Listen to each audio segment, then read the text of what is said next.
tenun ini sudah ada sejak abad ke-14 di Kabupaten Wajo ini. Namun pada saat itu terbatas pada pembuatan untuk pemakaian sendiri, bukan untuk komoditi dagangan. Misalnya seseorang ingin melakukan hajatan pernikahan, terutama pada acara-acara pernikahan, itu biasanya anak-anak perempuan itu diminta atau disuruh oleh orang tuanya untuk menenun sarung. Apakah untuk dipakai dia sendiri ataukah untuk orang tuanya. Itu sehingga belum terjadi di masyarakat sebagai suatu komoditi dagangan, tetapi hanya untuk pemakaian sendiri.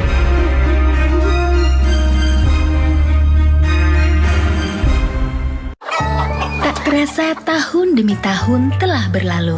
Beban yang berat kini sudah berkurang dan sangat aku syukuri. Bu, Randy besok harus beli buku dan alat tulis yang baru. Iya, tapi sekarang pakai tas yang ini dulu.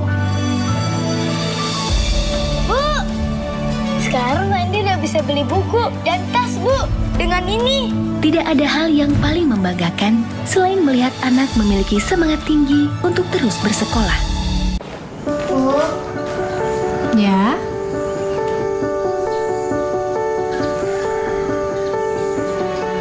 ini tabungan Intan. Dan ini semua buat Ibu ya. Intan gak mau Ibu kerja dulu. Intan takut Ibu sakit. iya nak. Ibu berangkat kerja ya.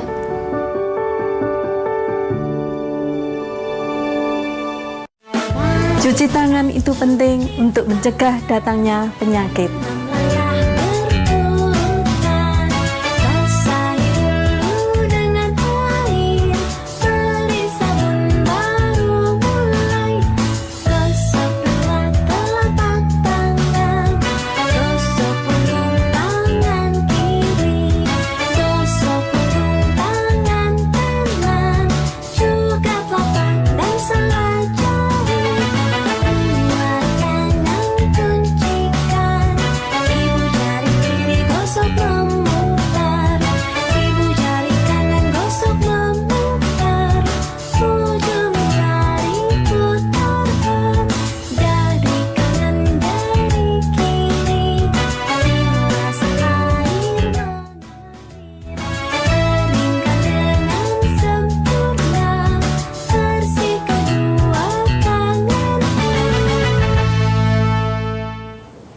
Mudah kan mencuci tangan? Dipersembahkan oleh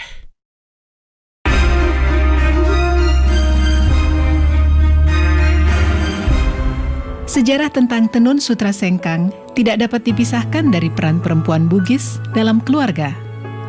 Orang tua suku Bugis di zaman dulu menjadikan tenun sutra sebagai salah satu cara dalam mendidik anak perempuan mereka. Nah, salah satu cara untuk mendidik anak-anak perempuan zaman dulu agar supaya perempuan-perempuan ini bisa menjaga diri, terhindar daripada hal-hal negatif, sehingga lebih banyak dianjurkan atau disuruh oleh orang tuanya untuk tinggal di rumah untuk menenun. Nah, sehingga akhirnya menjadi suatu tradisi dan budaya pada masyarakat Bugis, khususnya di Kabupaten Wajo ini, setiap anak perempuan harus pandai menenun. Dalam bahasa lokal, yaitu Bugis, sutra disebut dengan sabbe. Menengok ke masa yang lalu, aktivitas masyarakat Wajo dalam mengelola sutra sudah dilakukan secara turun-temurun, baik dalam skala industri rumah tangga maupun industri menengah.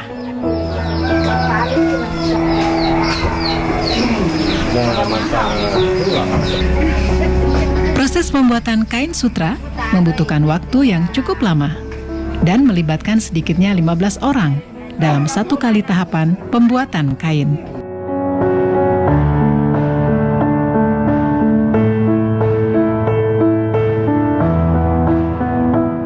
Sebelum menjadi benang sutra, ada proses yang cukup panjang yang dimulai dari peternakan ulat sutra.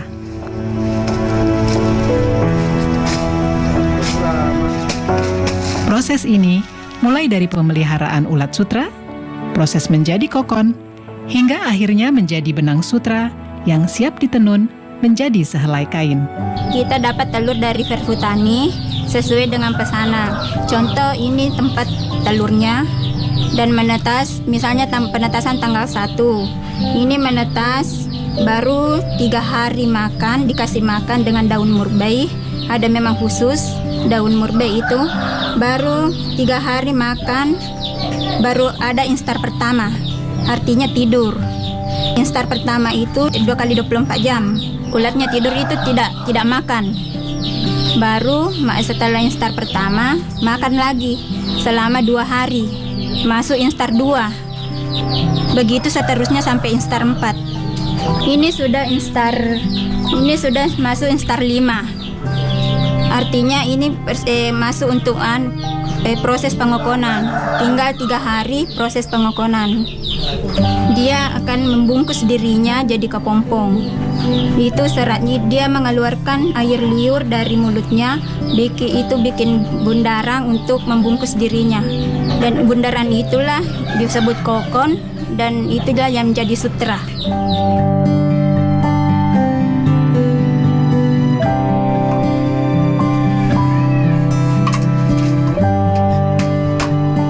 Dalam proses pembuatan benang sutra menjadi kain sarung sutra, masyarakat pada umumnya masih menggunakan peralatan tenun tradisional, yaitu alat tenun gedogan atau masyarakat Sengkang menyebutnya alat tenun walidah. Ini alat tenunan gedogan, 1 setnya. Ini pertama alat gulungan benang, baru ini alat penindis untuk menekan benang bawah, baru ini tali untuk alat pembantu untuk benang bawah. Ini sisir, alat untuk mengatur lusi. Ini juga walidah, alat untuk merapatkan benang pakan. Ini teropong, alat untuk memasukkan benang pakan. Dan ini wakangan, alat untuk gulungan kain. Perkembangan teknologi yang datangnya dari tanah Jawa berpengaruh terhadap proses pembuatan tenun sutra di sekitar tahun 1950 dan membuat sebagian proses pembuatan dengan alat tenun gedogan beralih menjadi alat tenun bukan mesin. Nah adik-adik, sekarang waktunya menjawab pertanyaan. Siap-siap mencatat ya. Pertanyaannya adalah, apa hubungan ulat dengan kain sutra? Dicatat ya. Apa hubungan ulat dengan kain sutra? Nanti jawablah pertanyaan ini sebagai tugas ya.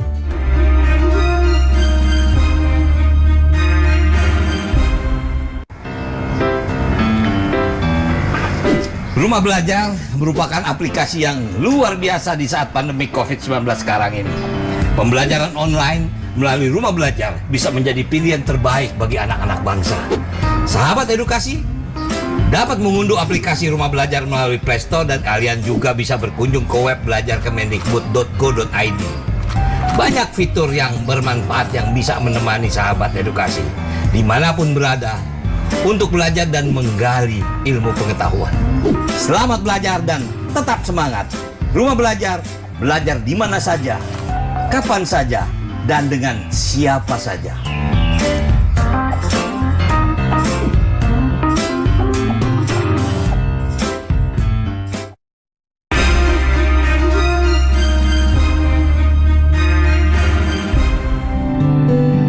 Keberadaan kain tenun sutra Sengkang tidak dapat dipisahkan dari kehidupan sehari-hari masyarakat Wajo. Bahkan di tahun 70-an, tenun sutra seolah mempunyai keistimewaan tersendiri saat hari raya tiba.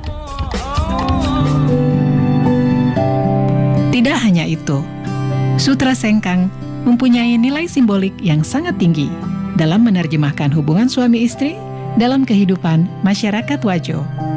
Tahun 70-an, saya masih dengar semua orang kalau lebaran pasti pakai sarung sutra. Kalau hari lebaran, itu bunyinya sarung sutra. Kalau di masjid, orang berdiri untuk salat, semua pasti terbunyi kedengaran sebagai kain sutra. Dan saat itu juga orang pada pakai sutra sebagai pakaian salat Idul Fitri. Lalu yang kedua yang saya lihat, orang Wajo itu biar sebagai ibu rumah tangga, dia memenuhi kebutuhan suaminya, memasak, memelihara anak. Juga dia masih melakukan aktivitas itu dan tidak ada yang terabaikan, semua jadi. Kain tenun sutra sengkang mempunyai ciri khas yang membedakannya dengan tenun sutra dari daerah lain, yaitu warna yang terang dan mencolok. Warna kain tenun ini pun menjadi makna tertentu dan penanda tersendiri dalam kehidupan masyarakat Wajo. Kalau berbicara masalah warna, memang ada peruntukan-peruntukan tertentu bagi pemakaian warna itu. Misalnya saja seorang gadis itu biasanya memakai sarung baloreni, kotak-kotak kecil dan halus, dan terdiri dari warna tua muda. Pada umumnya memakai warna pink terang dengan pink muda, ataukah hijau daun dengan hijau muda, dan seterusnya. Berbeda kalau perempuan itu sudah berkeluarga, itu juga memiliki ciri warna tertentu, ataupun laki-laki yang masih lajang belum menikah.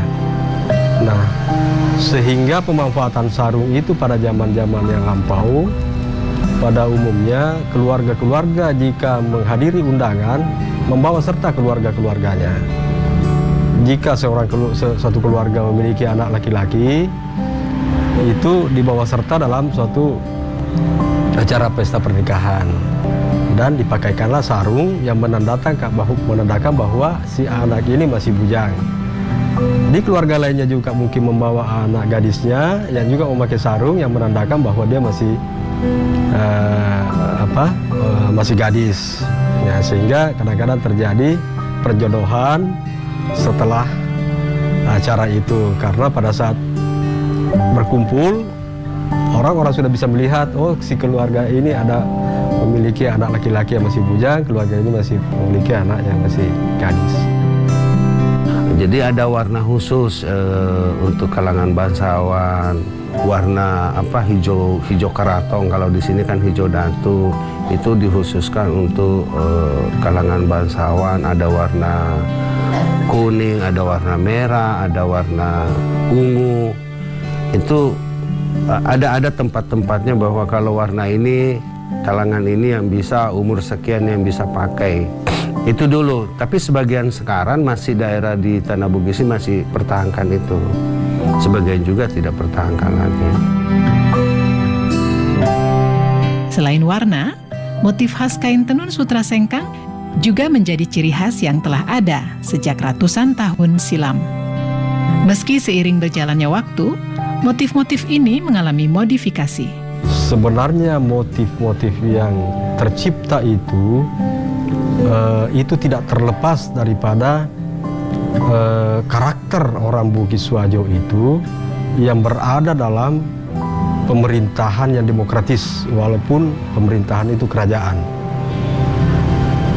Itu yang tercipta di masyarakat karena begitu leluasanya, begitu bebasnya orang mencipta, sehingga tidak ada batasan bagi mereka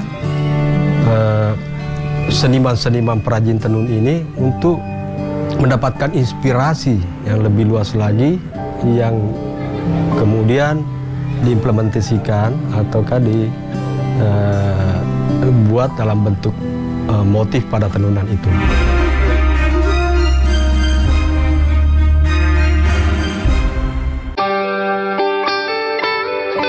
Buku adalah sumber pengetahuan.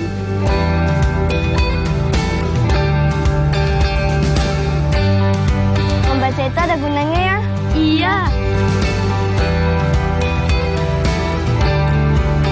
Sudah pintar kamu tanam sayurnya ya? Ya Bu, ini semua karena membaca.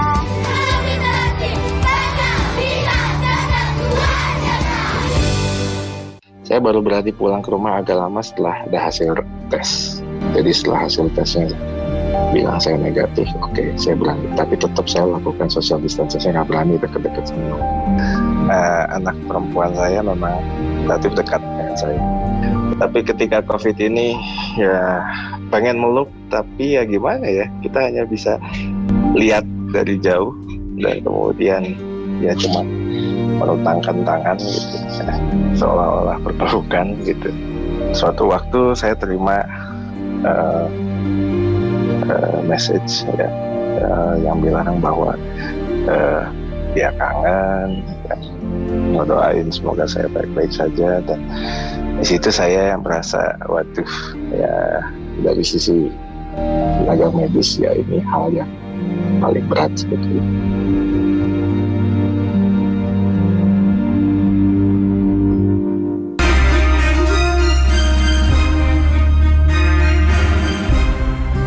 Selain motif-motif yang memiliki filosofi yang syarat dengan adat istiadat, ada juga motif Lagosi yang beberapa tahun belakangan mempunyai tempat istimewa bagi para pecinta kain tenun sutra sengkang. Motif Lagosi diibaratkan sebagai perlambang cinta dan harga diri seorang perempuan Bugis. Motif Lagosi itu terjadi sekitar tahun 1930.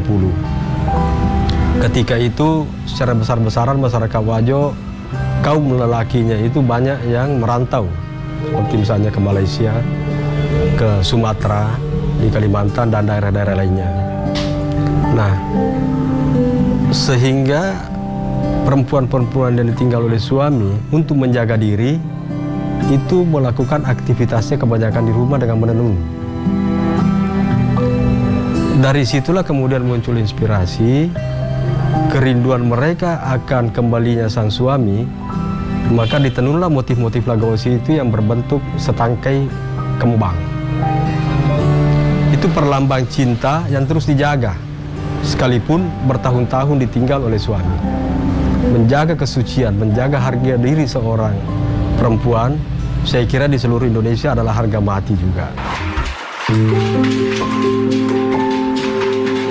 Usaha tenun sutra tidak dapat terlepas dari kehidupan masyarakat Wajo. Karena hampir 15% masyarakat Wajo terlibat dalam proses pembuatan tenun sutra. Tantangan yang dihadapi adalah menurunnya produksi benang sutra, baik dari segi kuantitas maupun kualitas. 10 tahun yang lalu itu kan produk benang sutra lokal melimpah. Sampai Wajo bisa produksi kain itu 2 juta meter per tahun. Itu cerita 10 tahun yang lalu. Nah, sampai awal 2010 kemarin, produk benang sutra lokal menurun. Nah itu, sampai sekarang awal tahun 18 baru ada kayak signal. Karena bibitnya yang dipelihara oleh petani sutra itu tidak berkualitas kayak seperti tahun yang lalu. Nah, kita kemarin mencoba mendatangkan telur impor. Alhamdulillah sudah masuk, tapi belum kontinu. Selain produksi benang sutra yang mengalami kendala, pemasaran produk tenun juga masih menggunakan cara yang konvensional. Kan sekarang banyak, ada media, ada apa. Tapi kalau saya, prinsip saya, media online itu belum. Karena kita kan fashion, bukan kayak rokok. Rokok kalau surya udah kenal orang. Kalau kita fashion kan banyak, selalu inovatif, selalu kita memproduk motif-motif baru. Bulan ini mungkin lain lagi bulan depannya, lain lagi minggu depannya. Nah, untuk mempromosikan di media sosial kan itu orang konsumen itu harus menyentuh, harus merasakan, oh gini loh, melihat langsung. Nah disinilah harus ada kerjasama dari pihak pemerintah dengan pengrajin, dari BUMN untuk binaan-binaan untuk pengrajin. Karena begini, sebagian besar pengrajin yang ada di Wajo, saya kira di Nusantara ini begitu juga, bahwa kalau biaya promosi untuk pameran-pameran ke Jakarta atau ke luar negeri sebagian besar ini pengrajin ini belum mampu mandiri atau belum mampu membiayai sendiri untuk mempromosikan produknya. Meski demikian, upaya tetap dilakukan oleh para pelaku usaha, termasuk terus berinovasi dalam menciptakan motif yang dapat diterima oleh pasar.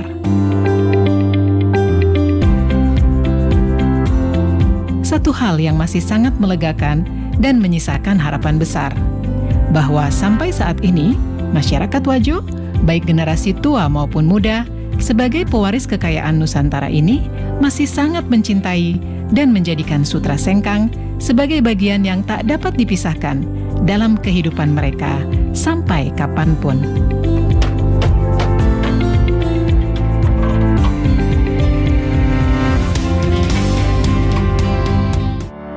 Nah adik-adik, sekarang waktunya menjawab pertanyaan. Siap-siap mencatat ya. Kita belajar banyak mengenai kain tenun sengkang. Pertanyaannya, apa yang kamu ketahui mengenai kain tenun sengkang? Dicatat ya. Adik-adik, kalian pasti memiliki pakaian atau kain tradisional daerah kalian. Pertanyaannya, jelaskan mengenai kain atau pakaian tradisional daerah kalian. Apakah ada persamaan dengan kain tenun sengkang? Jawablah pertanyaan dengan bimbingan guru atau orang tuamu. Adik-adik, ingat selalu untuk rajin mencuci tangan dan menjaga kesehatan untuk mencegah penyebaran COVID-19. Sampai jumpa lagi.